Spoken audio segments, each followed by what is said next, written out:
Matt, thank you so much for joining me on the Quantum Creating podcast. It's an absolute honour to have you here, my friend. Thank you very much for having me, dude. It's like the gratitude's pouring out of me. It really is. So thank you too. It's no problem at all. I'm right. You've just come back from skiing, haven't you? How was that? I have, mate. Yeah, it's my first ever experience skiing, and No way. I'm a travel junkie. I love traveling. I love holidays, and if I'm honest, it's probably the best holiday / experience. Really? Why is that? Yeah, it's just there was a lot of lessons in there for me as well. So whereas other holidays I've kind of like enjoyed being there and enjoyed the environment and relaxed as you do on holiday or taking the scenery, other holidays haven't really taken anything from them. Okay. I know like for me, holiday was always about like escaping and getting away, and because obviously we're busy and life and stuff, and it was just all about getting away. And that was past conditioning. That's what like my parents did on holiday. It was like, yeah, we'll work all the year and then have that one holiday. We'll just get away, lie on the beach, do nothing. So for me, in the past, holidays have always been about a little bit of escapism, a little bit of getting away. Right. But the last few years, I've started to design and create a life that it sounds such a cliche, but I don't need to get away from. Yeah. My life's going really, really good, and it just gets better and better. So it was almost like when it came about, I wanted to go skiing, I wanted to have that experience, but I didn't need to get away from anything. So it didn't take me 2 or 3 days to decompress from life before I could get into my holiday. It was like from I get goosebumps thinking about the plane journey in. Right. Because I did a post on this recently about how it was an early morning flight, so I kind of fallen asleep on the plane. My mates nudged me to wake me up as we're coming into Geneva. I look out the window and it's a bit of like a pinky purpley haze, but then nothing else going on. Just like clouds and that's it. And it looked quite pretty. And I'm on the left-hand side of the plane. I look over to the right-hand side of the plane, out the windows over there, and I could just see the sun about to come up over the Alps. And I don't know if you can see the goose. I don't know if you can see them or not. Yeah. I don't know if you can see them. But in that moment, this is no word of a lie. In that moment, I was like, that's what I want to experience. I want to see that out of my window. Right. Close my eyes. I just want to see that out of my window. And I just sat in that. Next thing you know, my mate will vouch for me. He's nudging me on the shoulder and goes, he's turned the plane around for you. Like I didn't say it out loud that I wanted to experience that. I said it in here, and he's nudged me and gone, he's turned the plane around for you. I look out of my window on the left, and there is the sun coming up over the Alps, and it's just the most beautiful thing that I've ever experienced. And that kind of set the tone for the holiday, and I've still got the goosebumps here now. And that just set the tone for the holiday or the trip. It wasn't really, I don't want to call it a holiday because again, it's a loaded word, holiday. It just set the tone for the trip and the experience. And there were so many lessons for me, so much growth, so much joy. And it just solidified what I've been working on over the last couple of years about how it can just keep getting better and better and better if you're open to it just getting better and better and better. What was the biggest lesson you took from that? Listen to my intuition, listen to my gut. Okay, interesting. Would you say you didn't do that before then? I try to. Okay. So when my gut's given me a message in the past, I've kind of delayed listening to it. Right. Because it's obviously when the gut's giving you a message, it doesn't give you the next steps. It just gives you the next step, but never the next steps after that. For me anyway, it's usually you need to leave this relationship, or you need to leave this career path or job or client, or you need to start this relationship, or you need to start this career. It's always that, but it's never the bits behind it. It's never the why, right? It's just the feeling. Yeah. Yeah, that's it. It's just that feeling. So in the past, I've kind of delayed it and tried to go, no, I know better. Don't try and tell me intuition or source or God or whatever you want to call that thing that tells you, that voice. But I had to listen to it when I was skiing, or else I would have really hurt myself. Because I don't know if you know skiing or people watching or listening know skiing, but there's different grades of runs. So there's the green run, which is nice and easy, blue a little bit harder, red harder still, and then the black is like the hardest run, most difficult, steep, narrow, all of that stuff. Now, I've never done skiing before, by the way. I went to the snow dome by me once, spent a couple of hours with a mate there, but nothing like being on the slopes. No. And so we're over on holiday, and I do the green runs a few times, and I kind of get my feet and I get my balance, and I kind of get used to it a bit. And then my friends have gone, let's go into the blue. Now, my intuition in that moment was like, you're not ready. But my ego was like, yeah, let's go for it. Let's do it. So I go and try this blue, fall over, have a meltdown, and it's just because I didn't listen to that intuition, that voice that says you're not quite ready yet. Right. So then, as much as I wanted to do that blue, I had that desire to just nail that blue run. And because the two guys I went with, I told them, I was like, I want you to go off and do your thing. I'll do my thing. I don't want to hold anybody up. Go and have your own fun experience. But they stayed with me. They were amazing guys. They stayed with me, and they were like, part of our experience is teaching you and helping you and guiding you. And we get fulfillment from that. So I had to let them help me, even though so much of me was like, no, go and do your own thing. I'll do it by myself. Again, I think a lot of people can resonate with that I'll do it by myself. And so that's another thing I've been working on recently as well, is the whole allowing help, allowing support. But in that moment, I had to listen to my intuition. I had to say, guys, I'm just not ready for this blue. I'm going to go back to the green. And they relented. They were great. They were like, okay, we'll go off and do a few bit more stuff. I think they went like reds and stuff. I went back on the green, felt when I was ready, and then I went back on the blue, and then we were ready. And then it was just all literally downhill from there, pardon the pun. Pardon the pun, indeed. This isn't a comedy podcast, by the way. I do the jokes. It's fascinating, and it's really interesting the way these things unfold. And we spoke briefly before we hit record and said, you know, it'll be interesting to see how it unfolds, and it will unfold this conversation the way it's supposed to. And you mentioned about being looked after by your friends, and they wanted help. And I actually posted up an African proverb today on social media that goes something like, if you want to go fast, go by yourself. If you want to go far, go with others.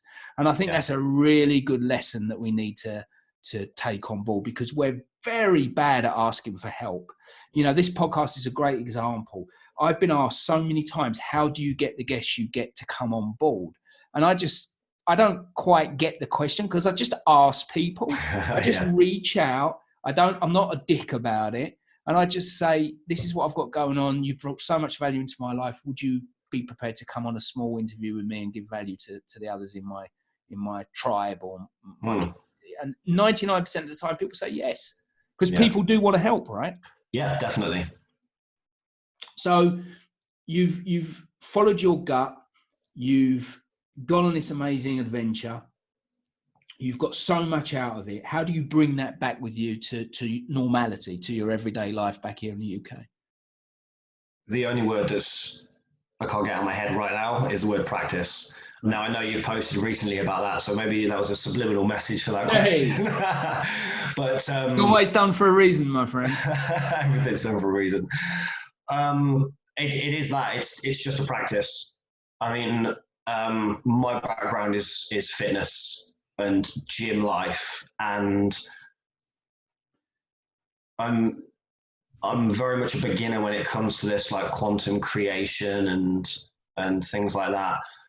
And every time anybody comes to me with help around creating what they want, bringing in what they desire, the analogy I always use is just like if you're trying to get into shape. Let's say you've never done a press up and you want to do 10 press ups. Just because you think about doing 10 press ups and visualize doing 10 press ups and journal on doing 10 press ups or go on a retreat about press ups, you ain't going to do 10 press ups unless you start practicing those press ups. And there's degrees of practice as well, right? Because if you want to do 10 press ups and you want to do it efficiently and quickly, you better practice properly. Oh yeah, definitely. And obviously the fastest way to do it is get a coach who knows how to teach you how to do press ups properly, so you don't injure yourself and all that stuff. But that's what I would say when it comes to bringing back the lesson that I've learned out there. It's just a daily practice. It's a daily practice until it becomes a habit, natural, that you can just bang out 10 press ups. So how long are you in the fitness industry for, Matt? Well, I got into the gym when I was around 16, started training myself at 16, but I qualified as a PT at 22. Right. So I had 10 years. Okay.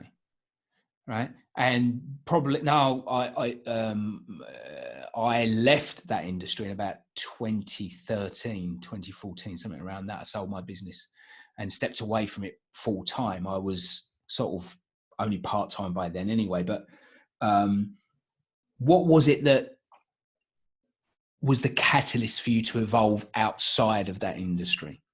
What changed for you?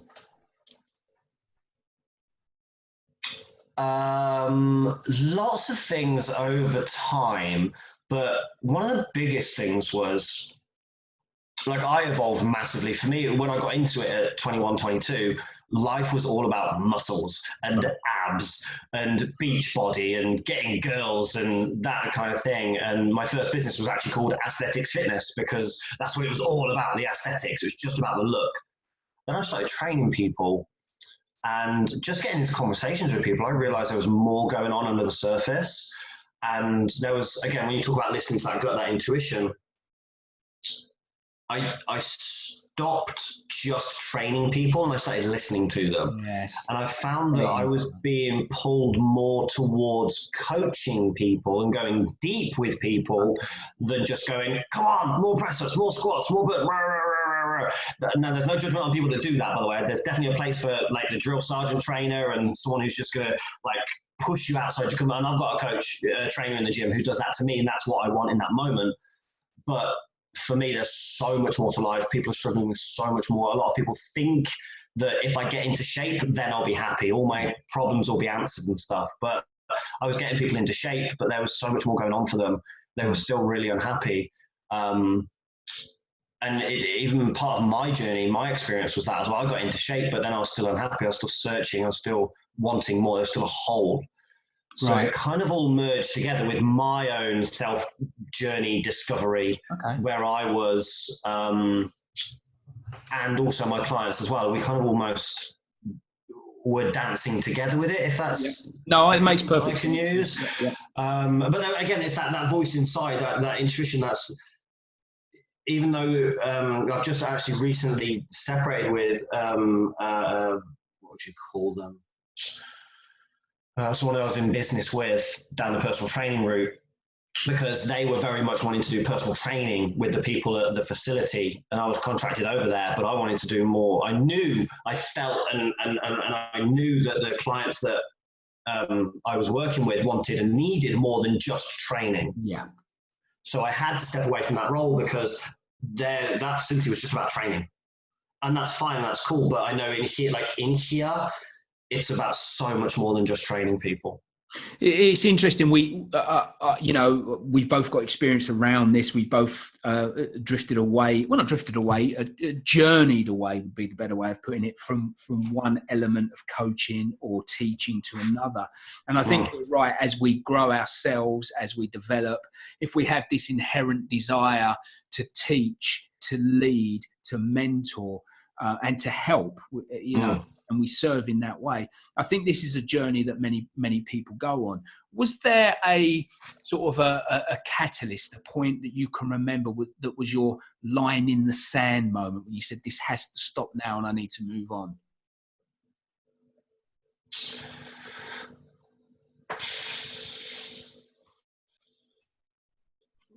Again, there's a few instances, and like sometimes that spring to mind is when I'm training a client and they just want working out, and then I'm counting the reps or I'm counting the time, and it just felt like soul crushing work. And I'm in that moment, I'm like, it's not fair on me, and it's not fair on my client, because they're not getting what they did. Although I was coaching them, and I can quite happily put anybody through a workout, like any kind of workout. And that's not an egotistical statement. I've done it long enough. I know how to put people through a workout.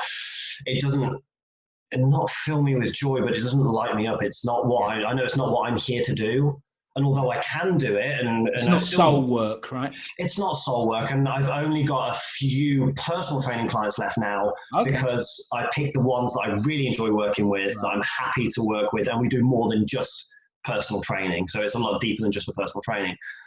So it was that voice inside that's going, we're not meant to be doing this. This isn't for us. Just doing these workouts, it's not for us. And then also having clients wanting coaching from me, and it's just like a natural evolution, a natural progression into. And I've got coaching clients that used to be personal training clients that now I just do coaching with, that we just go like really deep and move blocks out of the way, barriers out of the way. We do all kinds of healing and stuff to help them move forwards and progress in life. And as a byproduct, because we're getting them in a better state, a better place internally, they're getting the results that they would get with me personally training anyway. Because they're not needing to eat the foods that bring their moods up. Insight again, Matt, yeah. You know what I mean? Because we've healed from the inside out, if you like. We've removed that need for that quick fix, that sugar spike, or that we've removed the depression, the anxiety, the worry, all those things and emotions that can stop you from training or eating the right foods. So once you move that out of the way, the external, the body, just naturally becomes a healthy machine anyway. It's amazing that you say that, because it resonates very much with my journey. There are slight nuanced differences, but very similar to myself. And I found that you can't ignore that soul's calling for expression. You know, if there's this thing in you that needs to be expressed, you better get on and express it, because if you don't, your shit starts to fall apart. Yeah, definitely. So how do you approach that kind of thing with your clients? So your clients are coming for you for transformation. You're a transformational coach. You're a very good one. You get great results with your clients. But how do you take them on that journey? Crikey, that's a question, because everyone's different, and everyone has their own experiences, their own beliefs and stories and everything going on. I'm just trying to think of how I can answer that, but also provide value to the people that are listening.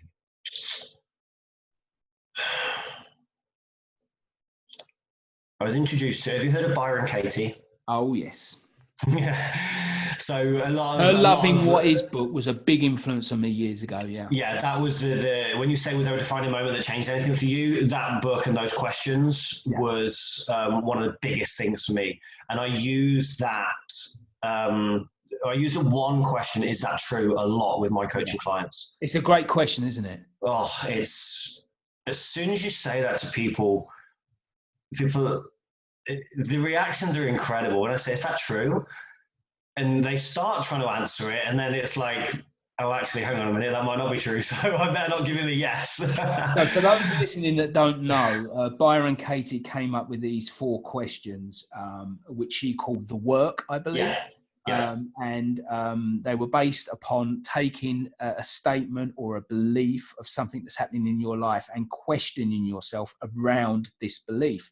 And the whole concept was to bring awareness to it. And I believe the questions were, is that true? Can you be sure that that's true?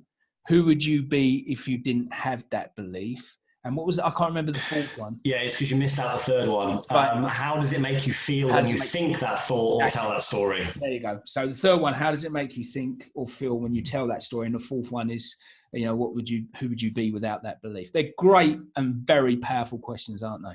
Yeah. So usually I'll start there with the client. No, I'm not saying that's always the case, but usually people they come to me and go, oh, I can't do this, or I can't do that, and then I'll just go, right, is that true? And then it, like this podcast, it just flow. I just let it flow. That for me, with my coaching, there's no agenda from my part apart from service. Right. Good. That's my intention, is to serve and help the person that's in front of me every single time. I don't bring any kind of sets of questions with me. The only prep I do really is meditation before the sessions, because I don't want any like defined preempted things going on, because it's all egotistical then. Yeah. So I do a thing with my clients where I tell them every time, I'm like, I'm moving out of the way. I'm me, Matt, ego that wants to try and get from you or impress you or get somewhere. We're out of the way. Yeah. And at the moment, we're just going to start and we're just going to be here right now and make here okay. And then let's move forwards from there. It's a great place to be, because once you give people a space, and once they know that they don't have to bat against you and compete and argue and all that kind of stuff, then you give them space to bring themselves out. And that's where the healing takes place. Oh, definitely. And it's magical watching it.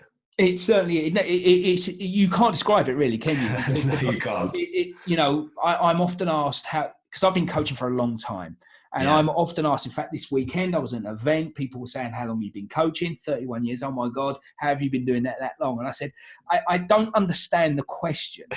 You know, my ego could turn around and say, well, because I'm really good at what I do, I get great results, but that's not it. There is something truly magical about giving someone a space to express their true self and their true nature. And that never gets boring, because, as Byron Katie says, it's God's work, right? Yeah. We're just a conduit. That's all there is to it. Yes, conduit. That's it. Word of the day, conduit. So you take your clients on this transformational journey. Who's your normal client, Matt? Who do you usually work with? Anyone who's got a desire, burning desire for change,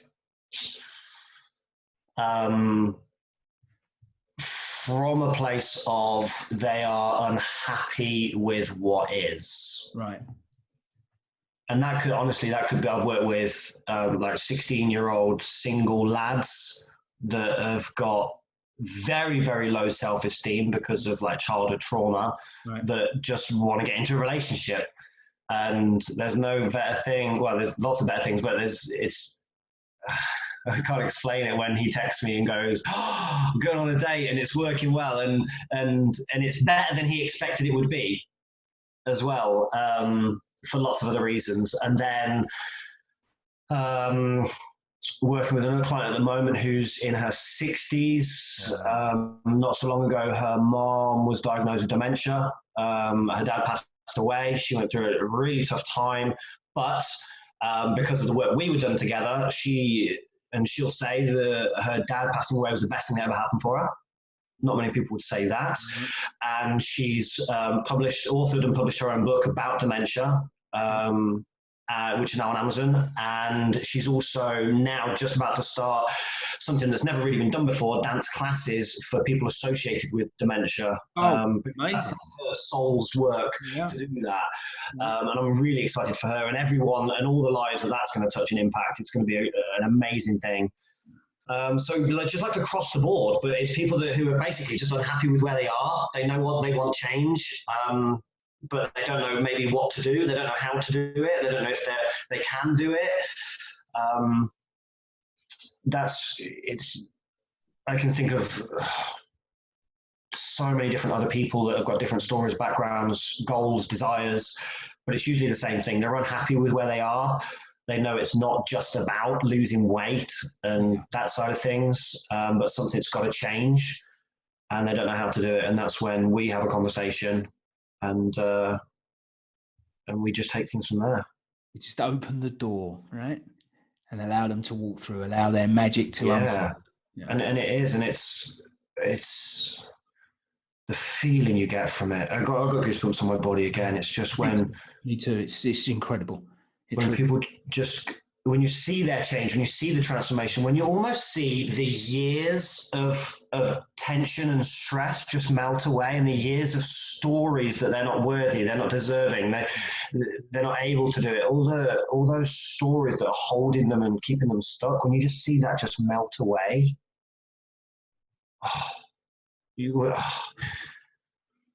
it's just, I can't explain the feeling I get from having that happen with a client. I just, it's way better than any PB in the gym that any client's ever hit with me. Let's put it that way.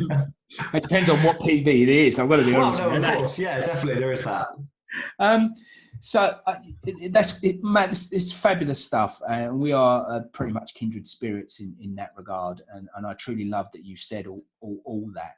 I'm a big fan of routines, systems, algorithms, practices that you put in place to ensures success, because I think the worst thing we do as individuals, as human beings, is that we have ideas, we get these ideas because we're in tune to this cosmic consciousness that's where all the ideas and all the thoughts reside anyway. So we're picking this up, we're attuned to it, we're receiving and transmitting stations, right? So we're picking all these ideas up.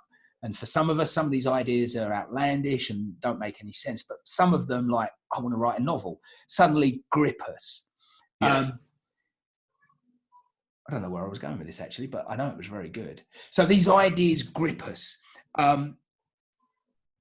In order to bring this idea to fruition, having systems in place to make sure we take advantage of these behaviors that are going to give us the outcome we want, I think are essential. So what are some of your success systems or routines that you put in place, not only for your clients, but I'm interested for yourself as well, because you get an awful lot done.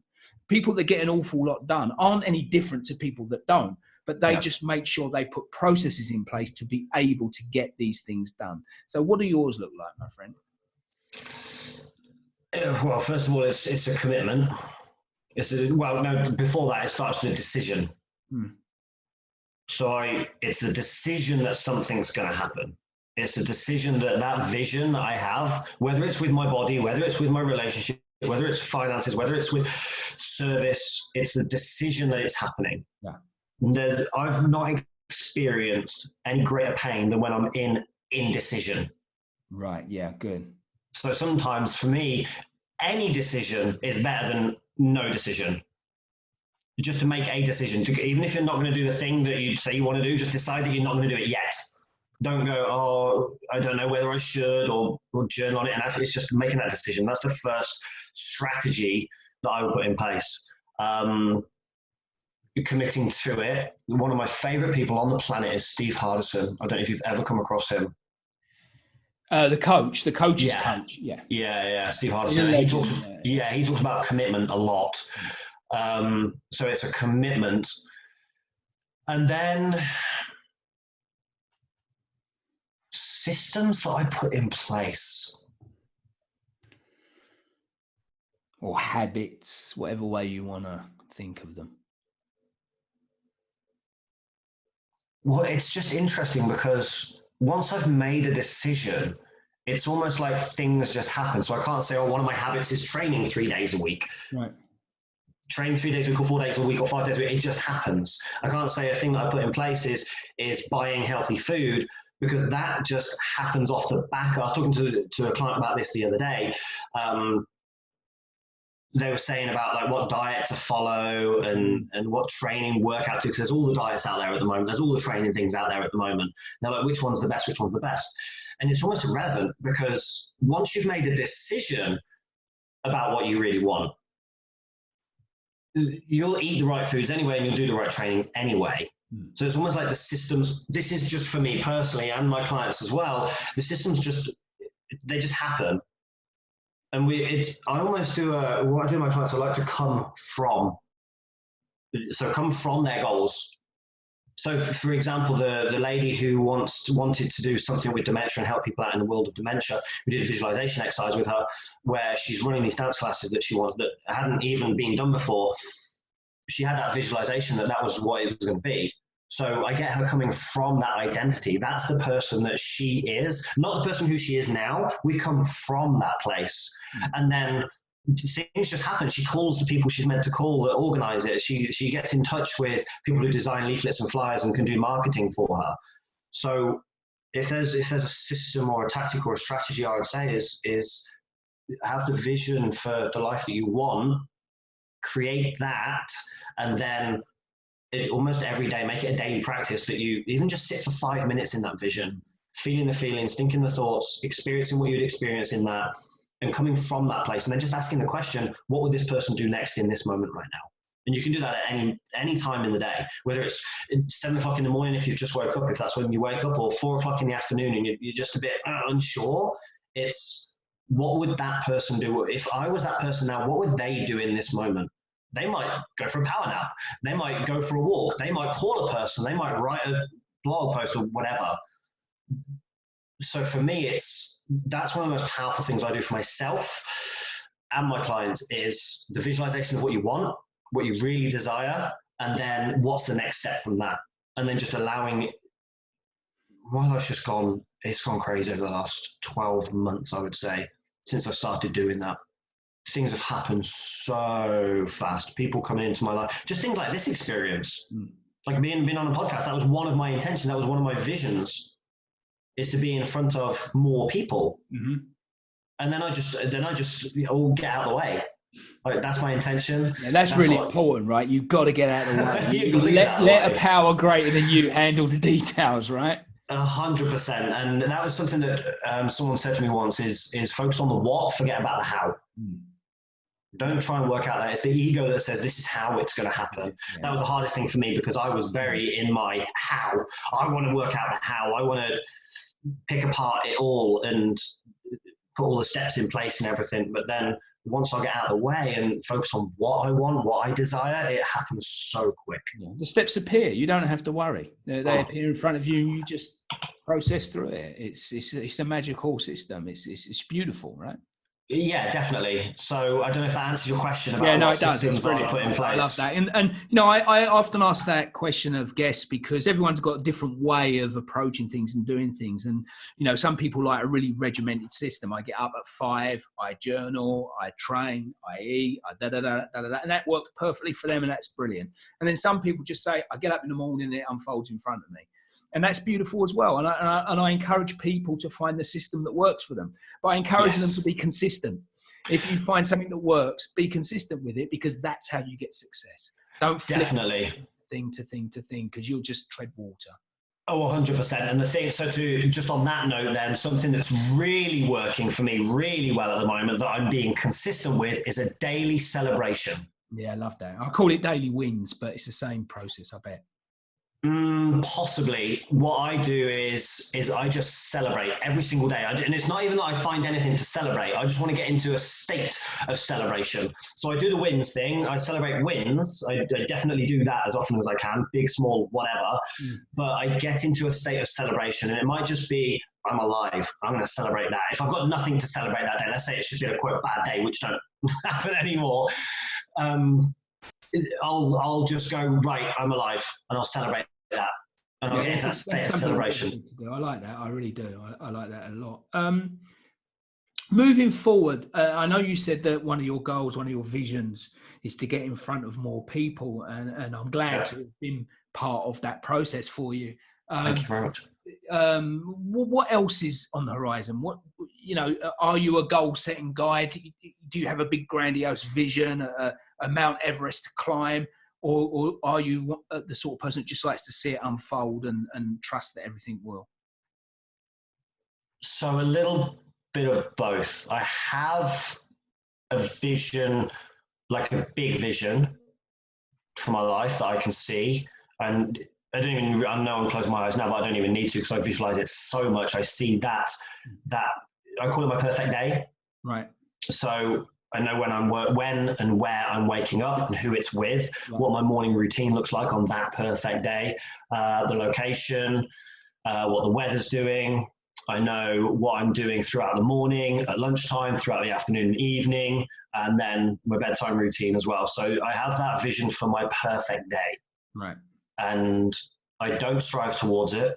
I don't get up and jump out of bed and go, right, come on, let's make that vision. Whether I should or not, I don't know. But what I find works for me is having that vision, like I said, have that vision and then get out of the way and watch the day unfold. And I can already see for want of a better phrase, synchronicities that are leading up to, that are taking me towards that. So no, I'm not I have goals, like in terms of like what I want my body to look like, what I want finances to look like. But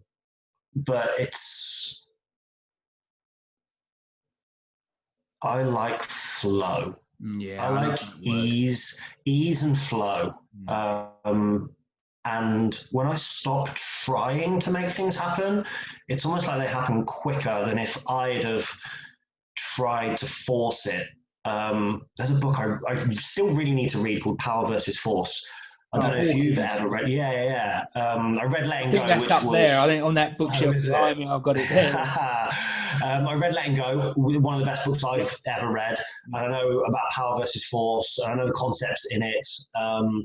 So yeah, I like to have that vision.